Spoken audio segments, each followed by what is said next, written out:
Hey there everybody. This is not a video that I wanted to make. I purchased this camera with my own money, expecting that I would be able to use it professionally as a professional vlogger. I've had it for a couple of weeks, and you guys have seen the title of this video. You know that I'm about to say some pretty terrible things about this camera, but I will get the most egregious out of the way just so I'm not wasting your time. This camera is literally falling apart. Screws in the camera have already fallen out. There's 4 screws on the bottom, and there's 1 screw inside the capsule right here. I've had to take my finger and literally screw them back in with the friction on my hand while I'm out riding my bike in the middle of a field. This is sitting on my handlebars, like you would expect an action camera to do, and the screws are falling out. I'm filming this video on a GoPro right now. Do you know how many times the screws have fallen out on my GoPro? 0, because the GoPro doesn't use screws, it uses adhesive. I have never worried about my GoPro falling apart while I'm riding my bike, but I'm consistently worried that the screws are gonna fall out of this. Let's say that that's a me problem. Maybe I just got a defective product, maybe my batch is bad. Whatever is wrong with mine, let's say that you won't encounter that. You will have a perfectly good device. The next problem with this camera is the storage space. I got the 128GB model. I thought that would be sufficient. I did not realize how incredibly emaciated 128GB actually is. I filmed 1 vlog. I started in the morning, I ended at night. It took 80 gigabytes, 80 gigabytes.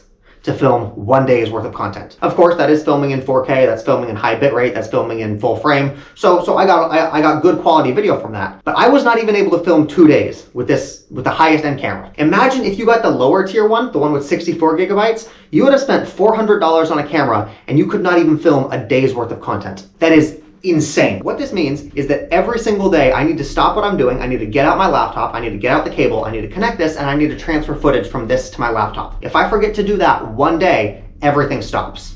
And of course, if you got the 64GB model, you're just fucked. There is no solution. You need to stop what you're doing at least twice a day to move footage over. Let's say that hypothetically you're okay with that too. That's not a problem. Let's say that you have a perfect camera, none of the screws come loose, you don't mind offloading the footage every day. The next problem with this camera comes from the 4:3 aspect ratio. The GoPro that I'm filming this on has a taller aspect ratio. That means that it's basically a square. It's 8:9. That means that I can take this YouTube video, boom, it's TikTok. Boom, it's Facebook video. Boom, it's Instagram Reels. Boom, back to YouTube. I don't need to stop what I'm filming. I don't need to tilt the camera. I can just use my GoPro and film for all of the platforms at once. That is a huge selling point of the GoPro.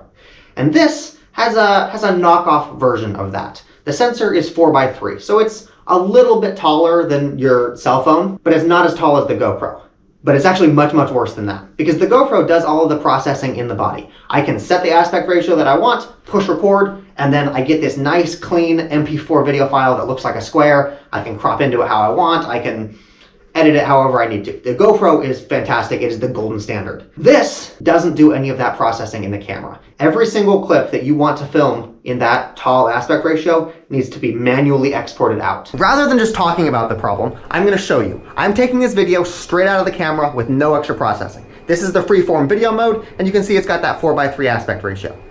Notice how shaky this is when I'm walking. There is absolutely no stabilization in this at all. If you want this to be stable, if you want to be able to use that big sensor size, you need to send this video file into their software. It'll stabilize it, and that takes like 45 minutes per clip. Now I'm filming the exact same thing on the GoPro. I'm walking around, I'm moving the camera. You'll notice how much more stable this is because the GoPro is actually stabilizing this in camera. I'm not doing any extra processing. The GoPro is doing this all by itself. I don't need to spend an extra 45 minutes to make my footage stable. For a regular vlog, I probably have maybe 200 clips. Exporting each one of those in the 4:3 aspect ratio takes about 13 hours. A video that would take maybe 3 hours to edit from a GoPro takes 15 hours to edit from the Insta360. I had to stop using it. I literally had to stop using that feature because the editing takes so long. Don't worry, the video is almost done. My last complaint, my last problem with this camera is the battery life. It's crazy how bad it is. You think that you've got the camera and you've got the action pod, and together you've got like a whole bunch of like video hours. If you're actually vlogging, if you're doing this professionally, if you're filming, this thing will be dead by noon. And so you're constantly having to plug it in, wait for it to charge, plug it in, wait for it to charge. Maybe you can take this out and you can charge the action pod. This is nice. It's sort of like having a removable battery because you can charge this while you're filming with this. But your camera will be dead by noon. Let me just summarize. Let me just take all of this and condense this into a bullet point list. If you want to use this as a real vlogging camera, you need to be okay with all of the screws potentially falling out. You need to be okay with offloading footage every single day.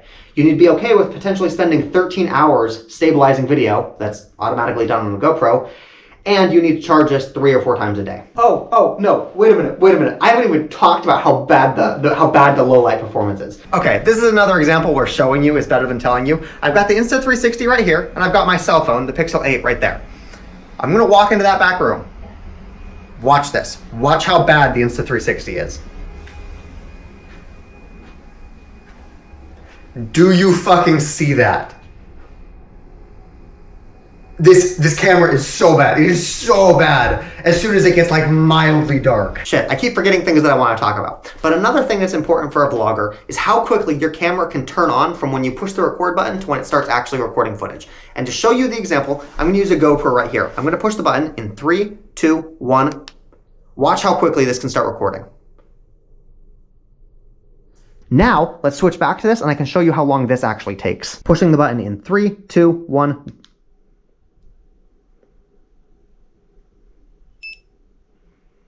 There we go. That is how long it actually takes to record. This camera takes almost twice as long to start recording as the GoPro does. So that means if you're out in the field, you're doing something and you see something happening, if you pull out your GoPro, you are a lot more likely to actually get the shot than you are with this. If you try to shoot it with this, you'll be sitting there waiting for this to actually start, hoping that that is still going on by the time that this actually starts. You need to know that something interesting is about to happen with this camera. With the GoPro, something interesting can happen and you can be recording it.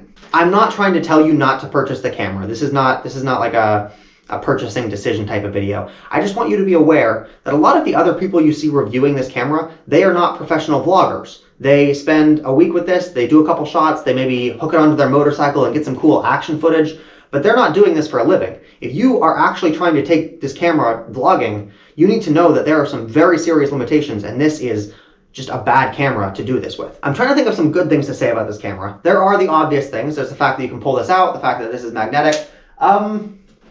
But you already knew that when you were looking at purchasing this camera, so that's not like a novel thing.